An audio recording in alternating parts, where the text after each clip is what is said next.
You gave us like a Sonic screen. Hey, Blue Table fans! I am here with this war mammoth and Elliot.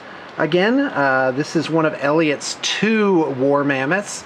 And he's going to tell us a little bit about the conversions and what this model is. And I'm just going to start rotating it, so go right on ahead. Yeah, so for war mammoth number 1, this is actually a stock Forge World mammoth. Didn't do a whole lot of crazy conversions on it. Tried to keep this one as a purist to what was cast and released. But all the little details were done on it, painted all the individual rivets, and all the sores on the beast and everything else like that. This is a model I probably painted about 7 years ago, right when it first came out.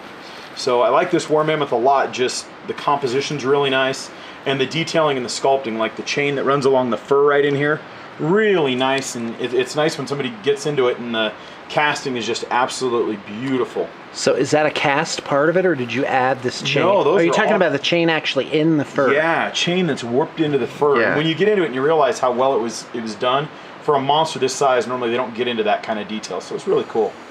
Yeah, that. I love how the tusks are carved like skulls. Yeah. That is just ridiculously cool. Yeah. Like no detail spared.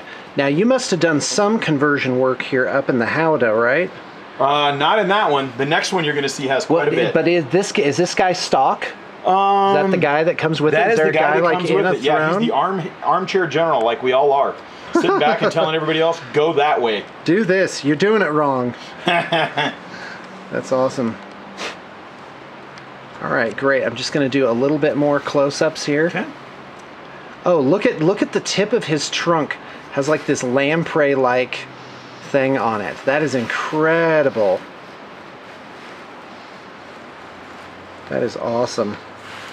Man, that is a neat piece. Okay, now we're going to take a look at the converted one, which is ridiculously amazing. Oh, I love these chained hooks. Yeah. That's his weapon. Now, the guys in the howdah can attack. They can. They have a special rule where you can put up to 20 guys up in the howdah, and then they each get basically like throwing axes as a special rule, which is their chain rule. Okay, here we go. Here's the next one. Wowzers, neato. Oh, that is slick. So this one I get it. If you look in the Ogre book, it shows them going over all the passes, and if you look at some of the stuff, it shows that they would actually have some of the mammoths. So I tried to do one that was done up, and then I'm going to do a quick comparison just so that we can look at these side by side for a split second. Okay.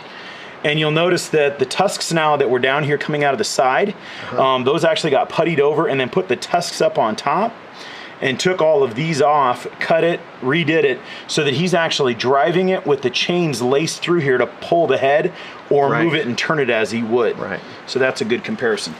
Oh, that's great.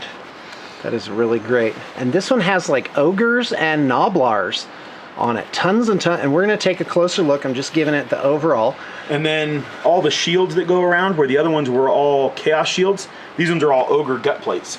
Oh, that's great. It's the little things that make the narrative detail come out. And there's rules for this in the Throne of Tamarkan book, which I think retails for about $75. And is that right? Correct.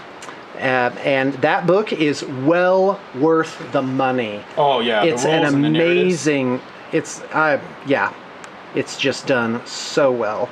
So this is what, 550 points for this bad girl. The base without the howdah is 550, and you can run it with a howdah, or you can run it as a war shrine as well. So if you want to run it as a it has a war shrine on the top. Correct. So if you want to run it as a Tzeentch war shrine, you can give it a 4-up ward save.